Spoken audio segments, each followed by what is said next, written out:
I was hesitant to talk about the Israeli occupation of Palestine and what's going on there currently. But Obama, this tweet you made, it's not it. And I didn't stop and started and deleted and did this video so many times that I'm going to just give you a disclaimer. I acknowledge that this conversation requires a lot of complexity and compassion because a lot of us out west, including myself, has been educated through a lens that is very one-sided. You see what I'm saying? With that being said, we should always already have energy when innocent civilians are being slaughtered. The last disclaimer I want to make is words are important.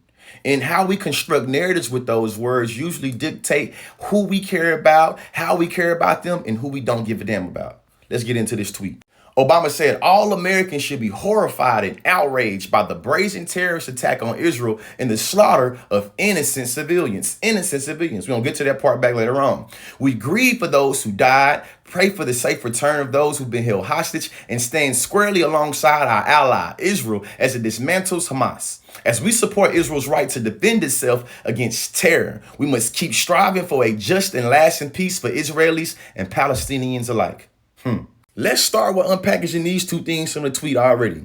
Being outraged by the slaughter of innocent civilians and having the right to defend yourself against terror. Yes, he ended the tweet with talking about Israeli and Palestinian everlasting peace, but he talked about Israel having the right to defend itself, but didn't talk about Palestine in that way. Remember, I said that words are important. They construct narratives and impact who we care about and how we care about them.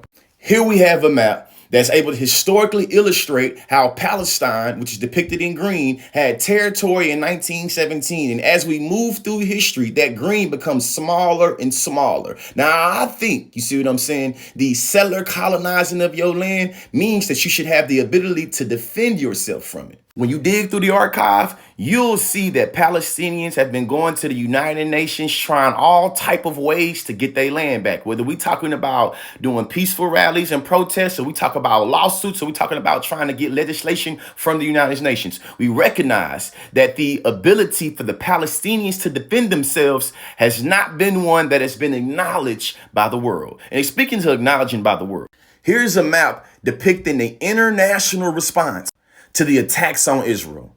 And I want you to acknowledge how much one color that you see compared to the other color.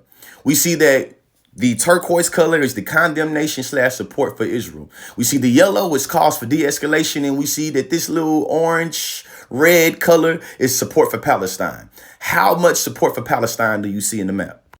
Do you know that this right here illustrates how we understand terror and terrorism when it comes to the Palestinian people? Islamophobia is defined as the dislike or prejudice against Islam or Muslims, especially as a political force. And when it comes to that word terrorism, when we start talking about anybody in proximity to the Muslim communities or populations, my ears, they start to perk up. You see me? My spidey sense start to tingling. Just like a black person in America, you start talking about criminals or thugs in relationship to me and people that look like me, I know something's up with it. This idea of terrorism, you see what I'm saying, only being used in relationship to the Palestinian is very suspect. I want y'all to think about that Cat Williams special. He was talking about how that word insurgent is used to kind of depict and bamboozle people. They pimps. They got us over there thinking we ain't really killing real people over there. They don't never act like it's real people. They don't never say today we killed 6 men and 4 women and 3 children. They use a word can't readily identify. Insurgents. Today we killed a group of insurgents. And brothers be at home like, I don't even know no insurgents. You kill all them. I don't have not one insurgent friend. Yes, language is important. When I say it though, let's really get more context from this communications expert. Take it away. And that is my area of expertise, which is communications. And I want to talk about 2 words. And those words are killed and the word death. And I want to talk about how language shapes narratives. When we talk about a conflict, an armed conflict, people make the assumption that both sides are equally as tooled and have the exact same resources. And not only that, but that the risks and the liabilities are the same. So when we see the word conflict, we make assumptions about power balances and not power imbalances. So when we have international news media, particularly news outlets in the West, characterizing the casualties from one group as from them being killed versus another group from them just dying dead, It always sends up a little flare in the back of my mind, because this is the difference between active voice and passive voice. Israelis are being killed while Palestinians just die. Utilization of the word killed is an action word. It requires an actor versus somebody that is acted upon. Whereas the word dead is just a state of being. We're by and large not looking for perpetrators. We're by and large not looking for context. Death is just what happens, right? And I'm always wary when I see a political narrative being orchestrated to present one group of people for whom the consequences of being alive is merely death.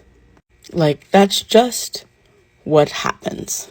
Particularly when we already represent these groups of people as equally tooled and capable of violence. I want you all to pay attention to the words being used, okay? And be very careful with the words you are using. And never assume that history starts the moment you start paying attention. And I want to get serious with you for a second, and you know I enjoy my communications videos. But the swiftness with which America, Biden, and celebrities and influencers all so quickly and so swiftly aligned in anti-Palestinian arguments and narratives from the bottom of my heart fucking terrifies me. And I know this is not new, but there's something different this time. And I can't pinpoint my finger on it, but it absolutely terrifies me. And if you're asking yourself, how does language impact how we understand life and who we care about? Here's the human cost from 2008 to 2023. Here are the Israeli deaths versus the Palestinian deaths. Now, we recognize that all death is bad, but we acknowledge that these two sides is not equal, that there's one side experiencing way more bloodshed than the other. And this where Obama's tweet comes back in. All Americans should be horrified and outraged against terrorist attacks on innocent civilians. This right here illustrates the airstrikes that's happened against innocent civilians, that depicts how many Palestinians and how many Israelis has been taken out by airstrikes since 2008. We see the red is the Palestinian and the purple right here, you see what I'm saying, is Israeli. We see the trend right here. But let's get back to these airstrikes.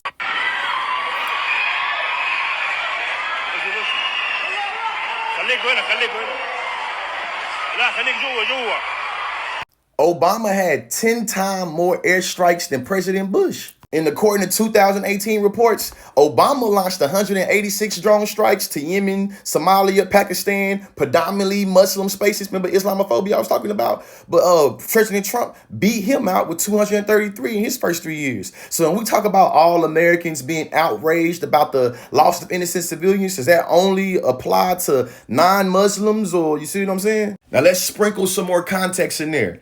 Hamas was established in 1987. You see what I'm saying? So the fact that we have so many individuals trying to structure the Israeli occupation and what Israel does to Palestinians as just mere resistance to Hamas is cap. You see what I'm saying? Not only is it deceptive, you feel me? It's a lie. And I know when we hear about the Israeli occupation of Palestine, we tend to not hear from Palestinian voices, but we got something for that. Go on, take it away, bro. In light of recent events, here's a few things I think everybody should know about Palestine and what's going on right now. Number one, this is not a conflict. A conflict implies that these are two equal parties fighting for a legitimate claim. This is in fact colonialism, where one side has extensive funding and military power with a history of oppression, which is Israel, and the other side is literally fighting for their human rights. This is Palestine. Number two, Gaza for the past 20 years has been blockaded by the Israeli military by land and sea. Nothing can come in, nothing can come out, and all of the resources, including food, water, electricity,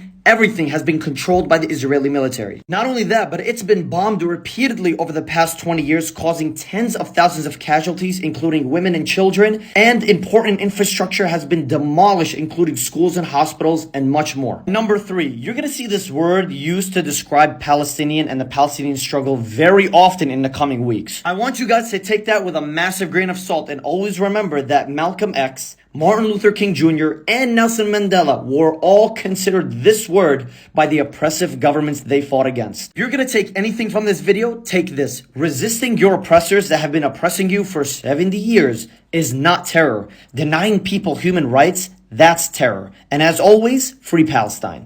Don't be this person, guys. A lawyer you can trust says all blacks talking about free Palestine like they actually F with blacks. It's almost hilarious. Yeah. This video is about the interconnectedness of black and Palestinian struggles that's well dated and historical, you know. We know the solidarity between Palestinians and black folks can be traced all the way back to Malcolm X, Martin Luther King, and the Black Panthers, all the way through George Floyd and the BLM movement. And also, contrary to popular belief, black support for Palestine has long existed. Key historical figures such as Malcolm X, James Baldwin, Amari Baraka, and various black organizations, including SNCC, which stands for the Student Nonviolent Coordinating Committee, and the Black Panther Party for Self-Defense, supported Palestine. Their position and work on Palestine was fundamental. As a matter of fact, speaking of Black Panther Party, Huey P. Newton got a book that he wrote that changed my life when I was 19. You see what I'm saying? He said that we must think globally and act locally. You feel me? And when it comes to this old Palestinian struggle, we can recognize that quote right there is one that illustrates the solidarity so beautifully. Here's a picture of Huey P. Newton standing outside of a Palestinian refugee camp in Lebanon in 1980. Here's an article from 2015 from Dr. Mark Lamont Hill about reimagining transnational solidarity through difference from Ferguson all the way to Palestine. Here is another picture of Palestinians standing in solidarity and praying, you feel me, with a picture of two individuals that's been slain by settler colonial violence, one being Palestinian and one being black. But that's not it though. Through his advocacy, Malcolm X linked black internationalism with the Palestinian cause, and this created a legacy of solidarity that created world-influenced black Palestinian revolutionaries to come. For the people in the back, a lot of the military funding and tools that's used to police both Palestinians and black folks come from the same entity, the American government. Lastly, it was very telling in this tweet that Palestine is capital, but the B in blacks is lowercase. I don't like that right there at all.